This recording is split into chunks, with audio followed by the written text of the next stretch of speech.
welcome to Turn the Page, the official podcast of the Syosset Public Library.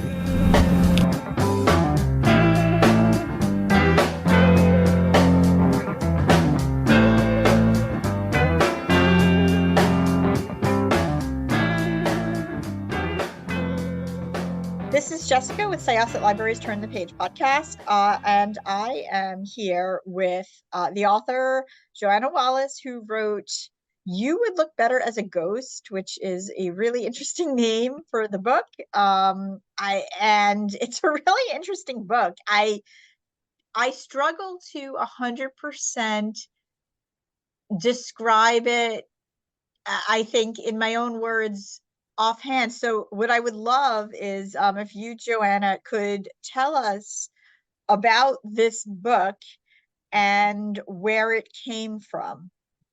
Yeah, of course. Thank you so much for having me on, Jessica. My book is called, as you say, You'd Look Better as a Ghost. And I would describe it as a dark comedy thriller about a part-time serial killer called Claire, who sees her victims as ghosts before they die. And what's really interesting about Claire is her interaction with other people. So her love for her father and her dislike for pretty much everybody else, particularly all the really irritating people she keeps encountering in life, like line jumpers and bad hairdressers and all the other kind of annoying people she feels compelled to kill. And you'll meet Claire at the beginning of the book at her father's funeral, where her uncharacteristic grief leads her into making an uncharacteristic mistake. So the day after the funeral, she kills without planning. Somebody witnesses the crime, and that's really where the fun starts. My inspiration, I guess, for writing this book and when I started writing it was when my dad was diagnosed with early onset dementia in his 60s. And he was such a kind of a larger than life, very funny, very charismatic, very successful person. And what dementia did to him in a very short period of time, so kind of from no symptoms to death, was like 18 months. So it killed him very quickly. And but really just seeing what it did to him, as I say, like it took away his sanity, his mobility, but really crucially his dignity. And that's really what kind of really triggered in me an absolute rage at dementia. I just felt furious at it for what it did to him. And when you're angry at terminal illness for killing somebody that you love, there's not really very much you can do with that emotion, because it's nobody's fault. You can't go on a protest. You're just angry at an illness. So for me, I've always kind of whenever I've been struggling with anything, I've always found kind of solace in writing. So I just started writing about my rage at dementia, and really from there, Claire, my serial killer, kind of just emerged, really. I didn't set out to write a book about a serial killer. It came out of this rage at dementia. And then Dad died whilst I was writing it. So then I was kind of driven by my grief as well. But then after writing the first draft, I wanted it to be something that wasn't kind of miserable and depressing. I wanted it to be fun. I wanted it to be entertaining. So I then kind of went back and inserted quite a lot of dark humor as well, to kind of balance up a lot of the horror that kind of can happen in the book. And it was a really fun balance, I have to say. And I especially enjoy thrillers and horror, which has that tinge of humor. And myself, I lost my father after losing my mother. 5 months after losing my mother, my mother was diagnosed with non-smoker's lung cancer, and that took her extremely quickly. And then my father this is actually 4 years to the day that he was in the hospital and had his biopsy and was diagnosed with brain cancer, as everything in New York City was shutting down. It was very likely we got him out of the hospital. He was able to come home, but you know, the brain cancer was obviously, it took a toll on him, and then, you know, there were other things neurologically going on with him. So, you know, after losing my mother, they were very codependent on each other. Everything was very obvious.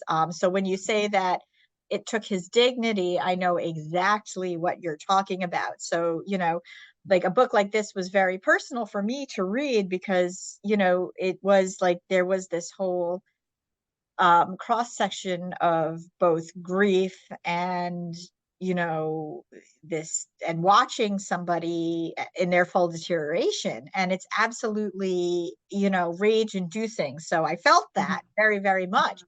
um Claire herself, she is interesting too, because you also get kind of snippets of her childhood. And, Mhm. you know, you do mention she doesn't like a lot of people. Mhm. You know, and all those people are quite annoying. I certainly don't blame her, Mhm. whether or not, you know, killing them was the right idea. Well, but anyway, you do get glimpses and flashbacks of Claire as a child, which gives you a better Mhm. idea as to what her relationship with her father was. Mhm. And you're not really sure, like at first it seems like it's very obvious what is going to happen, but then you get to know her mother, and it's a little bit more confusing than that. Mhm. So like that was kind of an interesting balance. Did that part of the story emerge after you started writing Mhm. the Yeah, general plot line? yeah, and actually, it was a couple of years after because I finished the first draft of this I in 2018 and sent it out, submitted to agents. And because I've never done a writing course or anything, I really didn't know what I was doing. So I literally did send out the first draft. I thought I'd edited it enough. And I did at that point, a couple of agents asked to read the whole thing, but then it was rejected by everybody. So I just saved it on my laptop and, just got on with everything else. And then it was only in one of the lockdowns, one of my friends um, said that she asked if I'd written anything that she could read. So I emailed it over to her, and I couldn't even find it for ages on my laptop because it's had lots of different titles. And then I found it and emailed it, and because I found it, I reread it after not looking at it for 2 years, and immediately I could see a disconnect between Claire and the reader because the book is told through Claire's perspective, which means putting the reader inside the head of a serial killer. And I realized that in order to make that kind of not completely gruesome and suffocating and horrible place to be, she has to be funny, but also I felt to work on her relatability, the reader really could do with an understanding of why Claire is the way that she is. So I actually inserted all of the flashback scenes like 2 years after I'd written the main first draft. And that really helped me as well because it made the story flow better. It made me get a better understanding of Claire as well. And it kind of made it, the inside of her head a nicer place for me as the writer to be as well, because I could kind of, there is no forgiving for what she does, but as you say, it's a hard one because we know we shouldn't agree with Claire. We know she's wrong. We know she's evil, but sometimes, if we're honest, her thoughts do kind of mirror our own. We just don't act on them, obviously. I thought that one of my favorite parts was also the grief group that she goes to. Like those are some interesting characters that she meets there.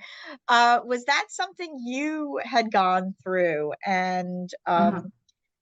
yeah, because they were all characters in and of themselves.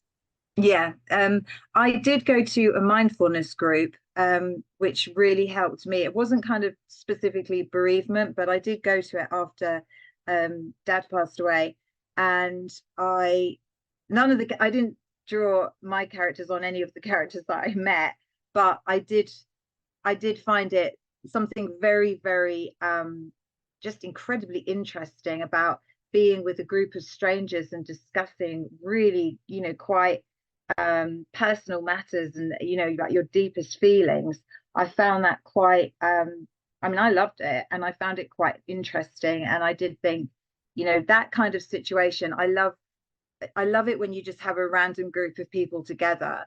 I love that in real life, and I love it in writing that, because you can be so free, and you can create any kind of characters that you want and put them all in the same room and just kind of stand back and see how they're going to interact with each other. It's another very good way for me to insert humor into the book. Dialogue, I found, is a very good way to kind of get the humor across. And I spent many times walking my dog, you know, speaking my dialogue of my characters out loud. Sometimes forgetting, sometimes looking, you know, a bit crazy, walking around talking, you know. And a lot of my characters swear, and, you know, they're not always the nicest people, so I would be saying their words, which definitely helped the flow of writing and helped me to kind of hopefully get the tone right, because I wanted to get humor in there, but I didn't in any way want to kind of diminish the importance to me of getting across, you know, the issues around grief and dementia, which are serious, very serious issues. I was actually going to ask you about forming dialogue and conversation, because I always find that very interesting. Do you assign voices to your characters, like almost like do you hear their dialogue in your head as maybe different actors, or they're just people that talk to each other while you're walking your dog? Yeah, they are. I kind of, it's really weird. I see them in my, rather than hear them. I do give them accents and stuff, but I don't really hear when I'm kind of creating their speech. I don't hear their accents. But I do see them. So in the bereavement group, for example, I knew it was going to be set in like a church hall, and I could see the church hall in my mind. And then I literally was thinking, right, who's going to walk through the door? And it's really exciting because it can be anybody. And then there'd be lots of characters that I would kind of see in my mind's eye, but they wouldn't really kind of fit. So they would kind of disappear. And then there would be some that would just kind of linger around. And I think, right, I want to know more about him, for example. And I would kind of, in my head, imagine what he was wearing. And then I would kind of see him or her in my mind, and kind of really, you know, really ask myself questions. What's this person's story? I don't even have to really, it's not always necessary for the novel, for the reader to know their story, but it's kind of, I want to know their story, because if I know their story, I get more of an idea about how they're going to interact with other characters, what they're most likely to say, and, you know, what they're most likely not to say. So that's always a really, really fun part, just seeing which characters my mind kind of creates and which ones my mind wants to keep around. Would you, I should say, ever write about any of the other ones? Um, yeah, I mean, there's a character in there called that's referred to as Welshman because he's Welsh. I And was I'm so really, hoping you were going to say that, because I love really, him so much. yeah, I really loved him as well. And yeah, every time I knew I was going to write a scene and Welshman was going to be in it, I would think, yay, he's back again. Because I really liked he's very direct. He doesn't suffer any falls gladly. And I loved that he could really interact brilliantly.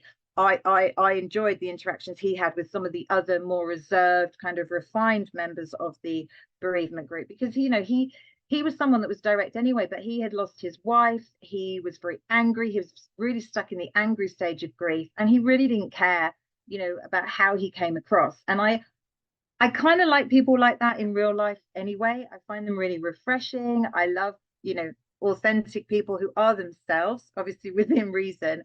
And I really enjoyed writing him. So I'd definitely be interested in revisiting him at some point. Yeah. Did you also know the way that everything was going to go when you started writing the book? Like, did you know who Claire was going to kill, and then how that domino effect was going to go? And also, the ending. Did you know that that was going to happen? I don't want to give anybody any spoilers, but No. this is like one Yeah. of my favorite things when I talk to a writer is kind of getting into like what makes them tick and how everything, the glue that binds everything My together. ideas, my ideas only really come once I start writing. So I just have to have an idea of, for example, I'm going to write a story about a serial killer who goes to a bereavement group, because to me that's quite funny. That's quite funny to have a serial killer sitting in a bereavement group. But I have no idea where that story is going to go. I just have to start writing it. As I say, see my characters come in and start thinking. A lot of the time I was thinking when I was writing it, if I was reading this, what would be the last thing that I would think would happen right now? What would be the last thing? And I would think, oh, that might be quite funny. I'll write that. But I would have no idea how that would kind of tie in with what was going to happen next or why it had happened. So that was why it's a lot of walking my dog and thinking, right, well, I like that, but I don't know how it's going to, how that's going to link to the next part of the plot. Um, but it because I love writing so much, I kind of just think, oh, well, I'll just keep thinking about it. It's like trying to do a jigsaw puzzle in your head, and you just keep moving the pieces around until it kind of fits, and then you get to the next bit of writing, and then you think, oh, now I'm at another kind of dilemma, and I don't know where it's going to go. And I just carried on doing that till I got to about 60,000 words, and then I thought I better start thinking about how I'm going to write my way out of this story, because I do write kind of like how I talk. I go on and on and on. And so I know that so at that point I did at 60,000 words, I thought, how is this story going to end? And how am I going to get myself to the end of it? I've never done a writing course, so I kind of just don't know whether that's the right way to do it or not. But it's just kind of how I do it. I never get all my ideas up front. They kind of just spring off other ideas. So you just have to hope that they keep coming. Are you working on anything else at the moment? So I have written my second book, which isn't a sequel. It's a completely it's a different story. I mean, it's a dark comedy thriller, but it's much more a murder mystery. And it's set around like the politics and the treachery of the school run. So it's kind of like murder at a PTA meeting. It's like, I think I wrote it because I thought it would be again a fun setting to have a murder at.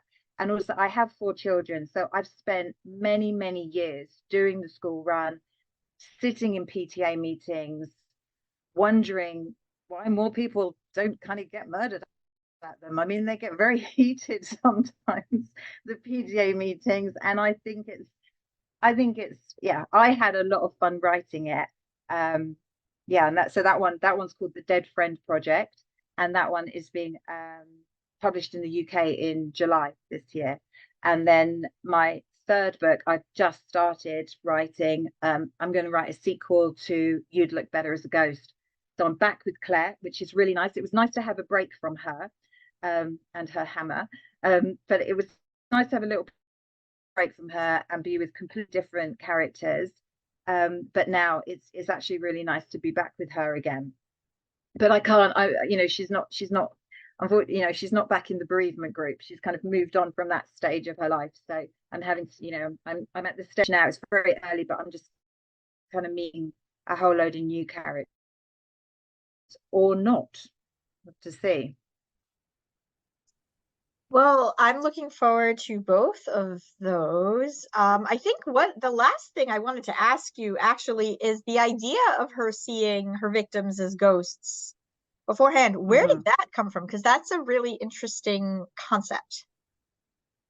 Yeah, do you know what? I can't really remember where it was. I think it was again, it came at a later stage, and I think it was when I was writing flashback scenes, and it was, again, I was really trying to create Claire the child as a very, to get a really good strong idea of her in my mind.